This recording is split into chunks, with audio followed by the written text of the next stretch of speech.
My faith keeps me focused on God. J.R. shared those words with us earlier. I may not be able to control what happens around me, but I'm always free to choose what happens within me. My perception determines my experience. How many of you have used that great advice this week and those affirmations? It goes on to say, I'm reassured by remembering that all situations are temporary and God is greater than every circumstance I find myself in. Sometimes life has a way with us, doesn't it? We have challenges, a lot of things that come up, and it will look like there's a dead end, there's no place to go, there's no hope. What in the world am I going to do here? But there's always hope. Always, always, always. If we will just take a little time, go within, and find our connection to God. Jesus said, if you had faith the size of a mustard seed, you could say to this mulberry tree, be uprooted and planted elsewhere. There's a divine power that sustains you. It sustains me. All we need to do is remember that. Instead of the chief executive officer here, I serve as the chief executive reminder. I'm here to remind you of here. I think we sing a song by that title, don't we? I'm here to remind you. I am here to remind you that there is a divine power that sustains you. Faith is much more practical than most people realize. There's an infinite reservoir of divine love. It's available to you. The great saints, those that we've heard of, they have lived by this faith alone. There's a story about St. Francis that's very much like the story of Jesus feeding the multitudes with the 5 loaves. The story goes like this. One time, St. Francis called a convocation of his brother monks. About 5,000 or 6,000 people from around the world gathered on the plains below Assisi. As more and more monks arrived, Brother Elias, a monk who tried to organize Francis' life with a great difficulty, he began to get very upset because St. Francis had made no arrangements for all of these people, where they were going to stay, what they were going to eat. So as more and more showed up, Brother Elias gets more and more anxious and worried. He said, "This is terrible. We can't feed these people. What in the world are we going to do?" And not knowing how the group would be fed, yet filled with the faith of his beloved Jesus, St. Francis ignored Elias's concerns. Soon, without anyone asking, though, the townspeople, out of love for their beloved Francis, came with wagon loads of food to feed the brothers. Now, I don't know about you, but I suspect that's exactly how Jesus fed the multitude when they say that he divided the 5 loaves and the few fishes and divided them up. I'm sure that exactly what happened was much more practical than that. And people brought baskets of food with them, and they shared it. And so that's how the food was shared. It was a much more practical miracle than just the simple magic that we've been told. So having true faith, St. Francis was able to call out God's abundance and feed all these people. But Brother Elias, filled with doubt, as he was, would not have been able to draw that divine response. You see, when we have doubts, we're on a different wavelength than someone like St. Francis. He was on the wavelength of the Christ consciousness, and he knew that he was able to bring forth the good. And that's what we can do. When we remember and we are on the same wavelength with God, with the Christ consciousness, we can bring forth the good out of seeming nowhere. My experience is the most practical thing of all is faith, because it works. If you really have faith, somehow things will work out in incredible ways. Maybe not exactly the way you thought they would. What occurs may look a little differently than what you prayed for.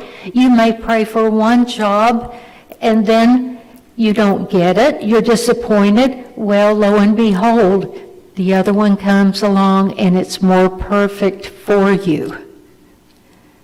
How do we remain on the Christ consciousness? Well, it's through experience, isn't it? We've been on this earthly plane for a while, some of us more years than others, and hopefully we've learned wisdom. We've learned some wisdom as we go. And when we see,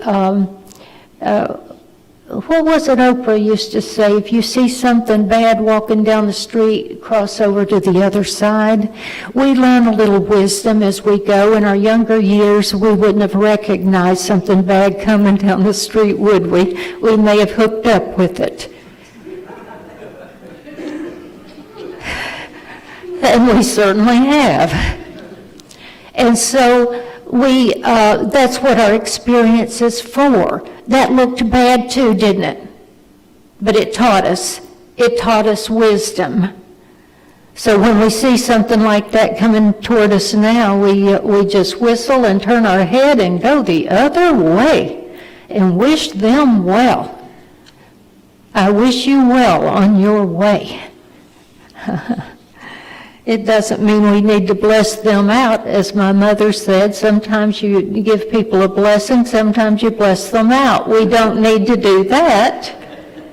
Bless them as you see them headed the other way. Bless them going that way.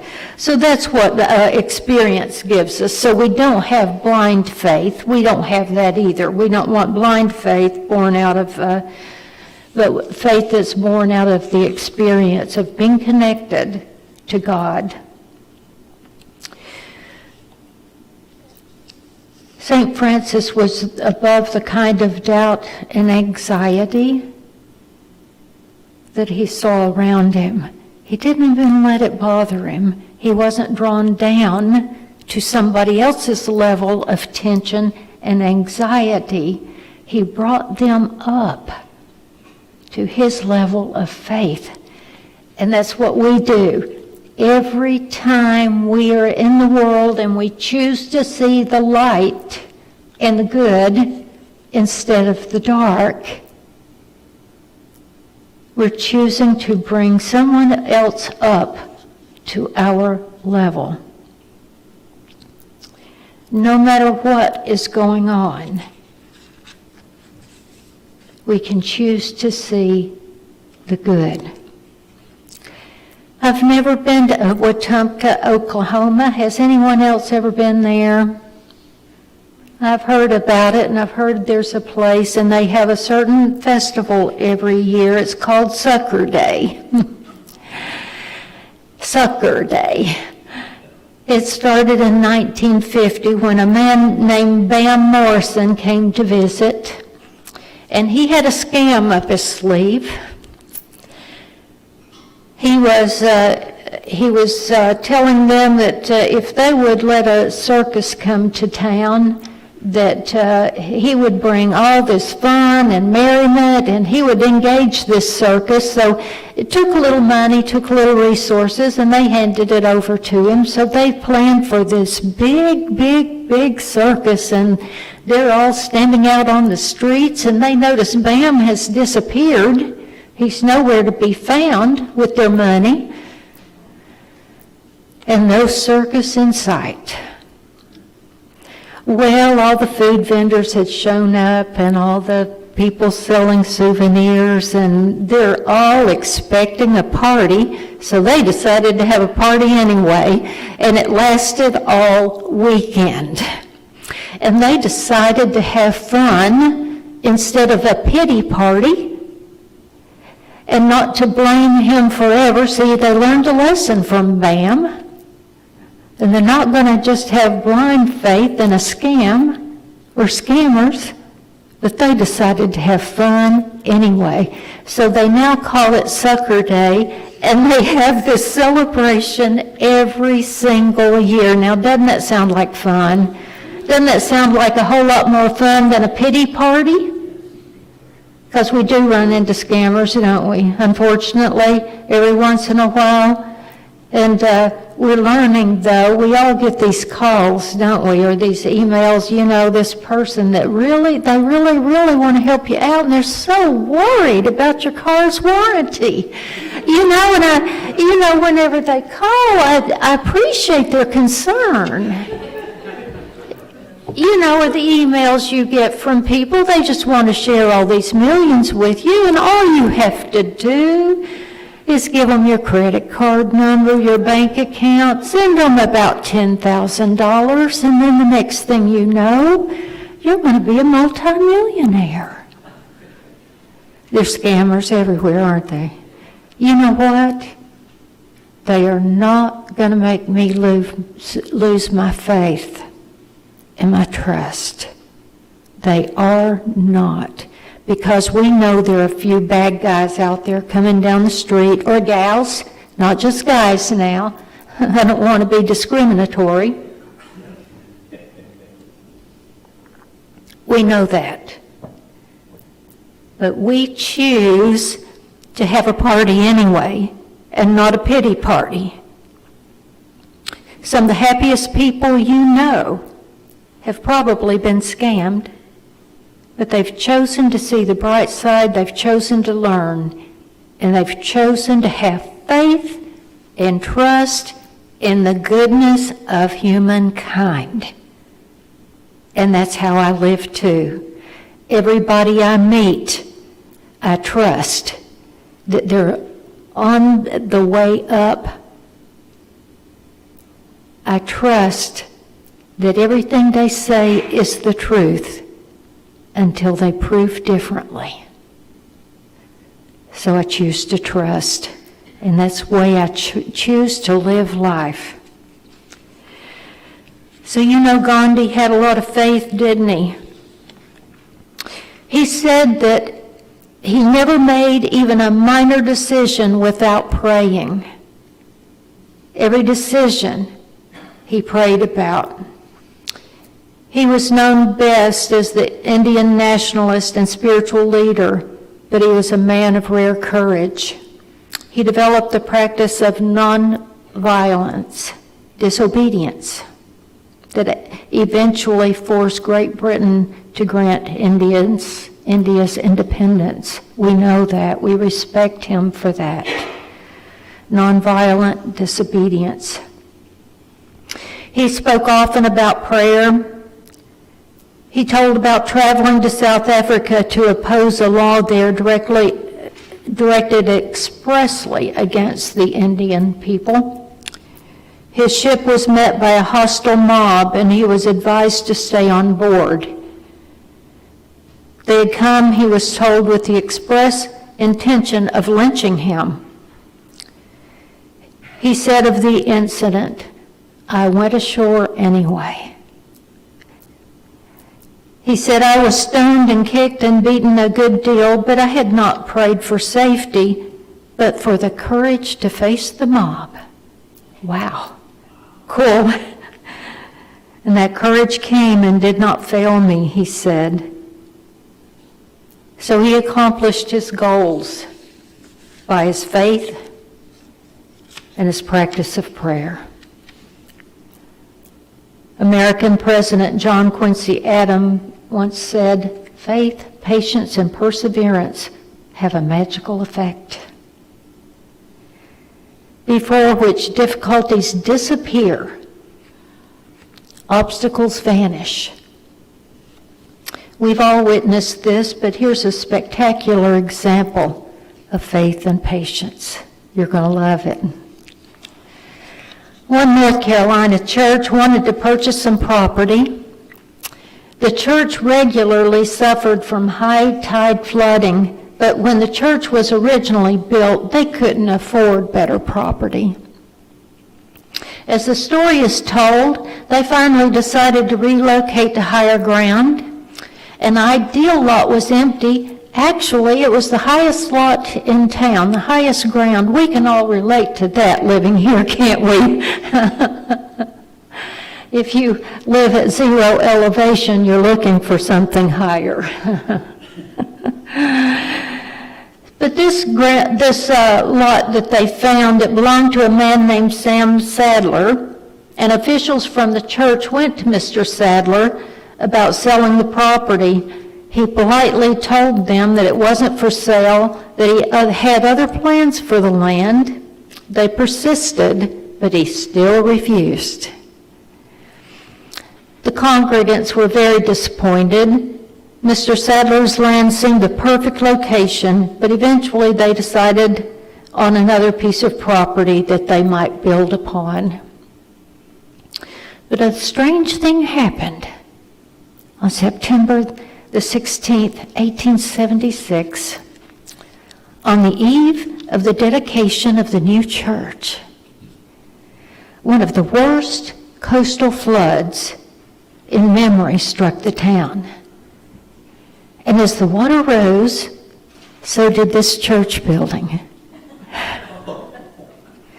It left its temporary home, it floated down Main Street, turned a corner, and eventually settled on the highest spot in town, the empty lot owned by Sam Sadler. Can you imagine? Well, it just settled itself there. So what does Sam Sadler do? He gave in. He allowed the building to stay, and because of the remarkable turn of events, they chose a new name, Providence. Isn't that wonderful? So today, if you were to ask how Providence United Methodist Church of Swan Quarter, North Carolina, came to acquire its land, someone may relate to you what Sam Sadler said about the transaction. "I guess if the good Lord couldn't move me to give the land to the church, he would move the church to the land." And so it is. So even John Quincy Adams might have been amazed at the magical effect before which the church's obstacles disappeared. During these times, it's all about faith. I hope you'll remember these amazing stories I've told you this morning, this amazing music we've heard about amazing grace, amazing you, and the wonderful things that can happen when we choose faith over fear. I hope you'll have an amazing week. Stay faithful. Thank you for your time.